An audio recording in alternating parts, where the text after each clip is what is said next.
बघा, x वजा 3 भागीला 9 वजा x वजा 2 भागीला 10 बराबर 1 वजा x छेद 12 सोडवा. लक्ष द्या.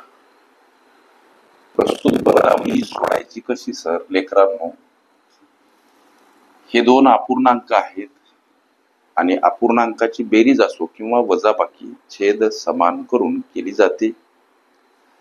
छेद समान तिरप्या गुणाकारानं सुद्धा केल्या जातो. मग करायचं काय? या छेदाने या अंशाला गुणा. जसं की 10 कंसामध्ये x वजा 3, इथं हे वजा चिन्ह. लेकरांनो, आता या 9 न या अंशाला गुणा. 9 कंसामध्ये x वजा 2 छेदस्थानी असते छेदाछेदाचा गुणाकार. म्हणजे काय हो? तर 9 गुणिला 10. या काही गोष्टी लक्षात ठेवा. समोर 1 वजा x छेद 12 पूर्णांक युक्त अपूर्णांक, याचा अंशाधिक अपूर्णांकात रूपांतरण करणे. ते करायचं कसं सर? छेदाने पूर्णांकाला गुणा.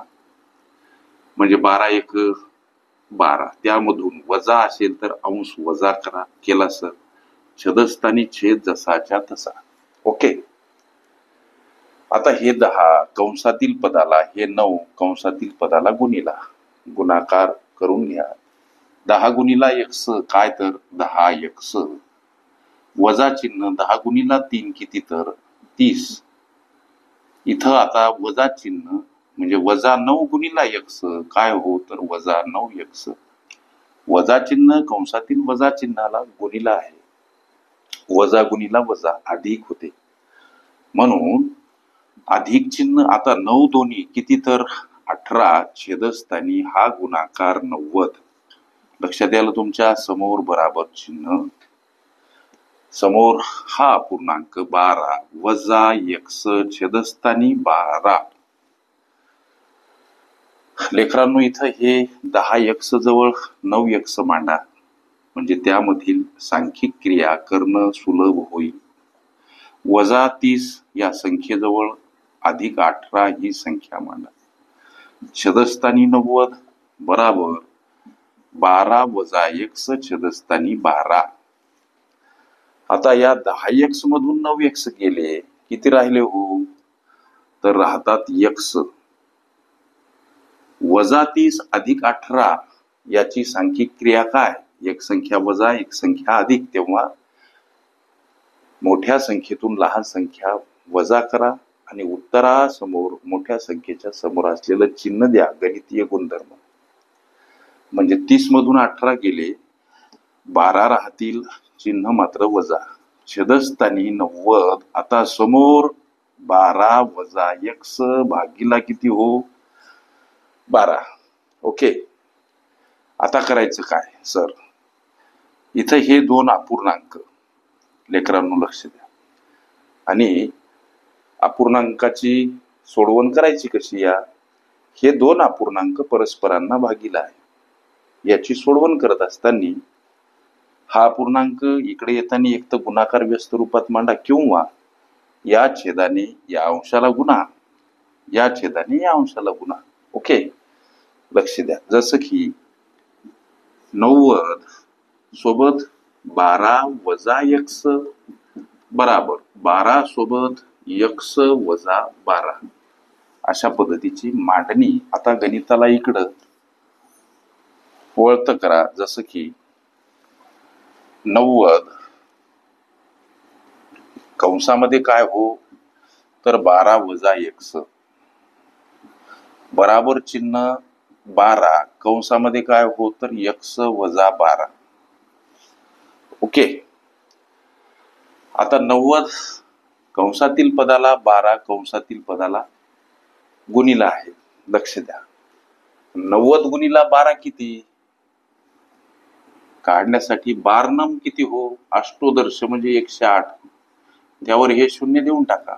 झाला गुणाकार. वजा चिन्ह 90 गुणिला x हा गुणाकार 90x बराबर हे 12 आतील पदाला गुणिला.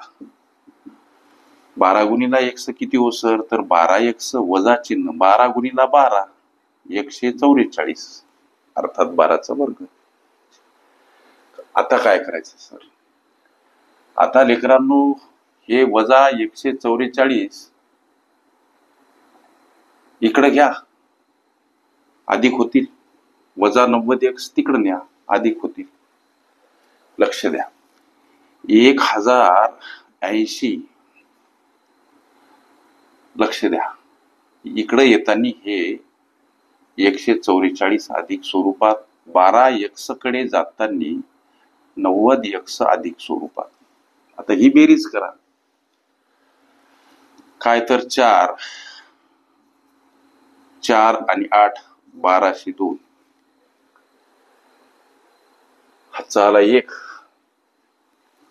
1 आणि 1 2. लक्ष द्या, आणि इथे हे 1 समोर, ही बेरीज 102, 90 आणि 10 100 आणि 2, 102 x. आता 1224 भागीला 102, 102 भागीला का मांडले? संख्या परस्पर विरुद्ध बाजूने जाताना एखाद्या संख्येसोबत गुणिला असेल भागीला स्वरूपात मांडावीच लागते. समोर उरलेत एकटे x. आता हा भाग लेकरांनो 12 न जातो, वाटल्यास करून पहा. 12 बराबर x. 102 ला 12 न गुणा, 12 दोन्ही 24, 2 आणि 12 1 12. प्रस्तुत पदावली सोडवा, म्हणजे प्रस्तुत पदावलीचं उत्तर काय असा अर्थ. 12 हे या प्रश्नाचं उत्तर पर्याय क्रमांक डी मध्ये दर्शवलेलं आहे. ओके. पदावली तसेच संकीर्ण प्रश्न संच ह्या माझ्या प्लेलिस्ट अवश्य बघा. त्यामध्ये विविध स्पर्धकांनी, लेकरांनो लक्ष द्या, विविध स्पर्धा परीक्षा देणारे विद्यार्थी मित्र प्रश्न विचारतात आणि त्या प्रश्नांची सोडवण मी करत असतो. विविध स्पर्धा परीक्षा देणारे विद्यार्थी मला प्रश्न विचारतात. त्यांनी विचारलेल्या संभाव्य अशा असंख्य अनंत प्रश्नांचा सराव तुम्हाला करता येईल.